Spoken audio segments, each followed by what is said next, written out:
When it comes to Google Ads for your e-commerce brand, your Google Shopping feed is one of the, if not the most important thing you can get right for the overall success and scale for your e-commerce brand. But exactly what are the best kinds of optimization tips and tricks when it comes to your shopping feed, and what are the best practices for 2023 and onwards? Because trust me, I've been doing this for a very long time now, and the optimization process, the overall best practices have changed basically year after year. In fact, nowadays it's every month something changes. But in 2023, if you are doing the same things that you have been doing all this time, it's time for a big change. Now let's kind of take a step back and understand exactly what this Google ad feed is. So in essence, your Google Ads product feed is that little piece of hash data that your Shopify store or your WooCommerce store, Magento store, whatever you're using, kind of submits over to your Google Merchant Center, which then transforms this into a very cool and fancy little piece of data called the product feed. And essentially, it's just all of the information regarding your products. So because of this, your feed is one of the most fundamental items. It's basically the reason for your existence of your Google Ads account and your Google Merchant Center account. So it definitely makes sense to pay just a little bit of extra attention to making sure that you are doing Google Shopping feed optimization properly, you're following the best practices, because at the end of the day, your performance with Google Ads is not just directly impacted by the kinds of campaigns you run. I mean, if you already watched a lot of my videos on campaign optimization, starting your campaigns, you're already way past the curve and you're primed for success. However, now the next part of that success comes directly from a well-optimized Google Ads feed. And I always love to kind of go back to my example of skyscrapers whenever I'm talking about product feeds. In essence, a skyscraper that lasts for decades and decades is the one that is built on a very strong foundation. On the other hand, however, you look at those skyscrapers, which you see on the news where it's just crumbling, falling down, a bunch of people lost their lives because of this one bad skyscraper. The main reason behind that foundation, there was some issues when they were building the building, and as a result, it was built on a very weak and shaky foundation. Same thing here with Google Ads. Your product feed is your foundation, your Google Ads account is the building that you build on top of that foundation. If you don't take the time to optimize your feed, to follow best practices, let me tell you that you're gonna be one of those people in my comment section who say things like, "You don't know what you're talking about. You are the worst e-commerce store owner. Dislike, unsubscribe. I'm reporting you to the police." But enough talk about the basics. Let's start off with actually knowing how to do feed optimization. So I've kind of divided this video into two separate parts. First, we're gonna start talking about the feed optimization, and that's slowly gonna transition us into talking about the best practices. By the end, you're not only going to know how to optimize your feed properly, you're also going to know how to follow best practices so that you can get the best results possible with your Google Ads account. Step number one when it comes to your feed optimization is actually not to begin with your feed app itself. So on my screen, as you can see right here, I'm actually within an app called SimProcess, but it doesn't really matter what app you use. Your main job should not start here. It should rather start on the actual Google Merchant Center account. So if we go on over to Google Merchant Center account, here is where the actual feed optimization, all the best practices really start. So in terms of the Google Merchant Center account, the first step you would need to take is go on over to your left side to products. From products, make sure you're on the Diagnostics section, because a properly optimized feed is a feed that is running at 100% active items. That's just kind of the baseline of a feed optimization. Basically, if all you wanted to know was what feed optimization works with, now you know. It just works off of this number right here. If this is at 100%, that means your feed is, in most cases, fully optimized. In this case, we do see that it is at 98% because about 30 products, which is kind of accumulating to 2% of the overall product volume, are currently disapproved products. This means there are 2% errors in my product feed that I need to go in and start fixing. So this is the first step of your feed optimization. You need to come in here, you need to see what your errors are. For example, here it says incorrect value identifier exists, which means in essence, there is some kind of GTIN issue. But let's say you're not really sure about what it means, you're just kind of guessing your way through your Google Merchant Center account. You can go ahead and click this question mark right here. It will basically tell you, Google is literally hand feeding it to you. I don't know how to make it easier for you. It's gonna tell you right here what the issue is. So it says, this item has an internationally recognized unique identifier. And in a lot of cases, this might be one of the most common issues for a lot of e-commerce brands out there. It's just because you might not have a GTIN for every single product, and in some cases you just can't fix it, so you just leave it be like we did with this e-commerce brand. However, if you have any types of other issues, or even if it's this one that you know you can fix, you need to go in and fix it. Make sure this number, this red section right here, is as close to 0 as possible, because again, you need to be as close to 100% active items as possible. And again, Google Merchant Center literally is telling you what's wrong with it and what items are affected. So if you click view examples, it will tell you exactly which products are facing this issue. Now, moving on, also you'll have a lot of these warning orange colored signs right here. It says limited performance due to missing value GTIN. Again, same issue as the first one and the third one. Again, some more GTIN issues. All of these are stemming from the GTIN issue. So again, it's either you can fix it by providing a GTIN number here, or you just can't. There's no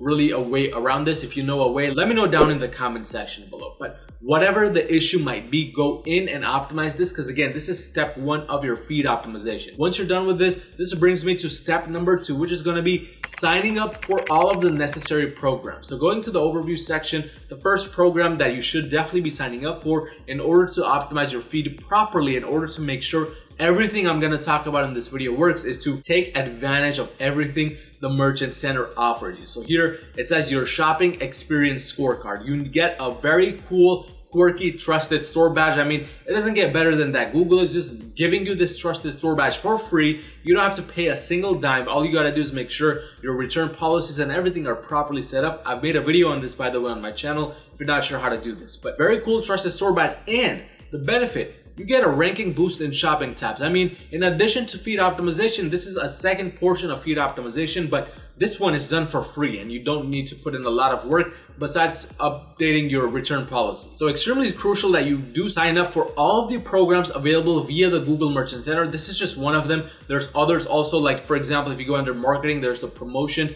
kind of tab where you can add actual promotions, free shipping, promo code, etc., etc. In addition, one thing I heavily recommend in 2023 and onwards is sign up for those reviews. I've made a video on this as well on my channel, which you can check out. But one of the best review apps, at least with the Shopify, which lets you do this, is the Luke's app. Once you upgrade to their premium plan, they will let you submit all of those reviews onto Luke's, and then that's just basically another layer of feed optimization. So these things, once done right, are gonna take your e-commerce brand to the next level. This performance is gonna increase over time. But we're not done yet, because that was just step number 2. Let's move on to step number 3, which is the actual ins and outs, the nitty-gritty details of your feed and the product data that you're submitting to your feed. Now again, it doesn't matter what feed optimization app you're using. Here I'm using Simprocess Google Ads app. It doesn't matter what you use. You can be, again, doing this via Google Merchant Center directly, or with WooCommerce, BigCommerce, Magenta, etc., etc. The main thing is that you submit the following information properly to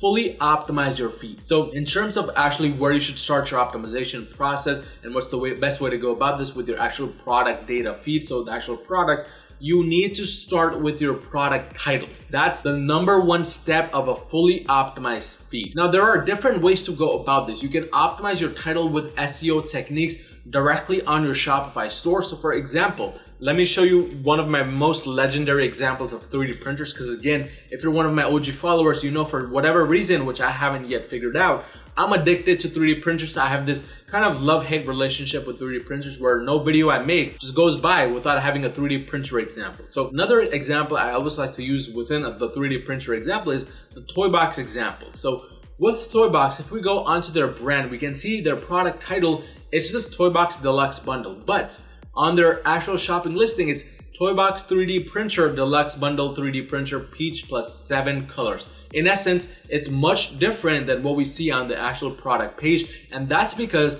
they optimized their product title directly within their product feed. So they did it via Simprocess or whatever other app that they wanted to use. And this is really beneficial. It's gonna let you not only have that kind of professional look within your e-commerce brand where your product title, it's not just a bunch of words all jumbled up together, but in addition, you're gonna still be able to follow your SEO techniques. You're gonna be able to rank number 1 to number 5 like they're doing here, because you're following those techniques. You have everything properly set up. You're following Google's feed optimization strategies, which I mentioned, and also just what Google mentions in general. So this is the first thing you need to get right if you don't want to change the product titles on your actual Shopify side of things. completely fine. Just make sure you change it on the actual feed. Whatever you use, again, make sure to go in and change up the feed titles. But I'm not gonna go into detail as to how to do it in this video because I've made a lot of videos on my channel about how to do keyword research so that you can go ahead and create better titles. But make sure to start off with optimizing your product titles. But this brings me to the next point that you should optimize, which is the Google product category. Now, going within an actual product on my Simprosys app and scrolling down, we can see exactly what Simprosys app or just any other app offers. So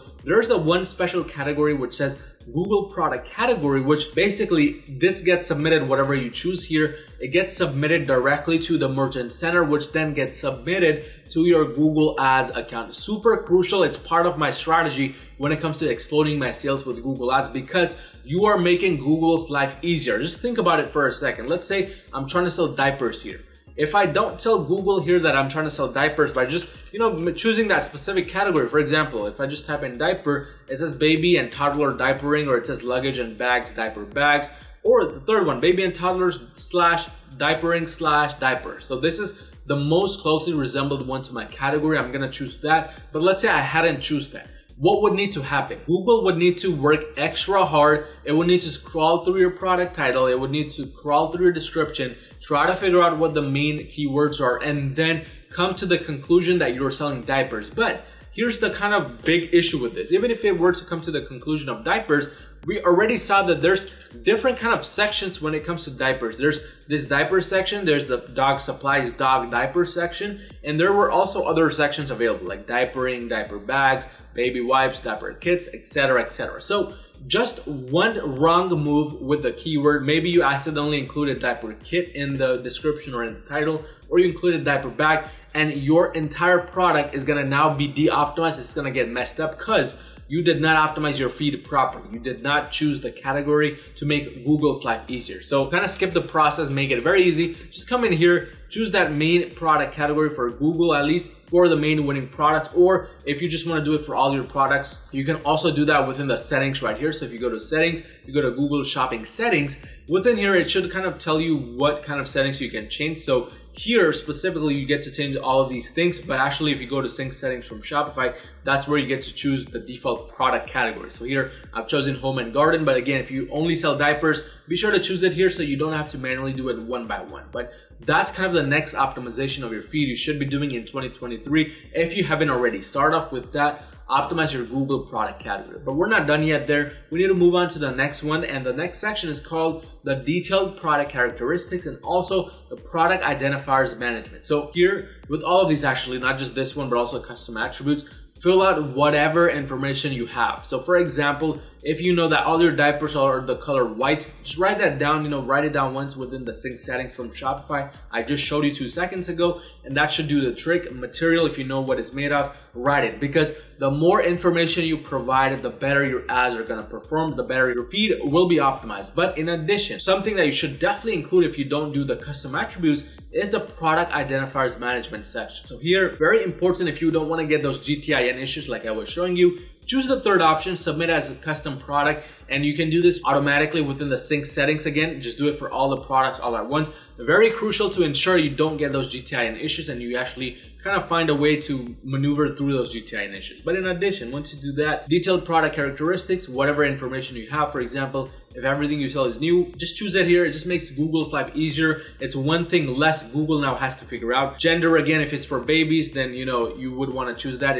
There's obviously not a baby gender here. In that case, you might just want to leave it blank. Otherwise, if it's something like a women's store, just choose female. And age group, if you know it's adults or kids or infants or newborns, just make sure to choose that properly here. So those are the main things that you should definitely be kind of doing in terms of feed optimization in 2023 and onwards. But here's the main thing. You should make use of product labels, custom labels, much more in 2023 and onwards. And here's exactly why. You no longer want to be launching campaigns with just a bunch of products just kind of mashed all together inside of one generic campaign, which is also known as like a general testing campaign or something like that. You don't want to do that anymore. You want to kind of take a more narrowed, specific approach, which means you now want to run custom labels and you want to run those campaigns based around custom labels. For example, if you sell kids diapers, but then you sell boys diapers and girls diapers, you want to add the custom label here, boy diaper or something like that. So now all the products for boys diapers only will be under this custom label, and then for girls diapers, you will come in and you will change this to girl diaper or something like that. And the reason behind this, when you go to create your Google Ads campaign, whether it's Google Shopping, Google Search, you can actually distribute your campaigns based on custom labels. So you don't need to spend hours and hours trying to kind of choose their item IDs and then segregate that item ID within its own campaign and then choose another item ID and put it in its own campaign. You can just do it based off of these custom labels in literally 2 seconds. So you want to kind of take the more professional and narrower approach, which is going to save you a lot of time, money, energy in terms of feed optimization in the long run. And plus, you're not going to be able to track a lot of the data, a lot of the results that your campaigns are getting you if you don't do this. So very crucial you start using custom labels more and more often and just kind of segregate things based on how you want it done. But that's essentially it for the feed optimization. Now moving on to the best practices. Exactly what should you be doing to crush your competitors day in and day out in 2023 and onwards and scale your e-commerce brands to the next level like we do with a lot of our e-commerce clients under my Google Ads agency, Your Marketing, which if you're doing $30,000 or more per month in revenue, you need a little bit of extra help scaling your e-commerce brand to the next level. Go onto my website at yourmarketing.com and book a free call with me to see how we can possibly work together and make that happen. But let's start off with the actual title. So again, the first best practice is again, having a different title for your product page compared to your shopping listing or your Google Ads account in general. It's a must in 2023. You kind of want to separate the two because again, if you're hopefully following me right, you're doing everything I mentioned, you should not be just getting your traffic from Google Ads. There should be a lot of other platforms you should be generating traffic. So the best way to go about that with those platforms is to have a very professional, short and sleek title on your product page just to kind of cater to that audience. But that also means that if you have your feed optimized properly, if your titles are different here on Google Ads side of things,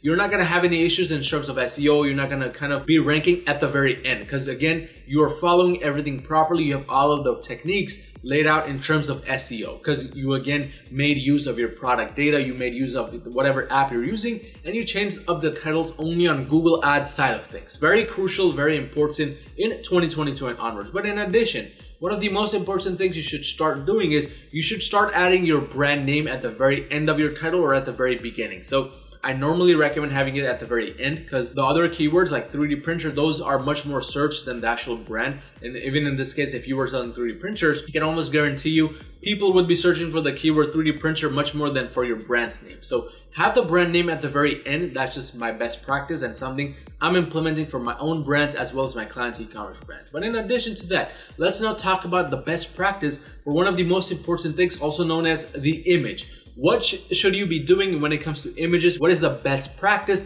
to get the most possible sales? In terms of the image, the number one thing you need to get right is that you need to make sure your image is a square sized image. I'm seeing way too many e-commerce brands out there where it's all these weird sizes, these rectangles, these vertical images.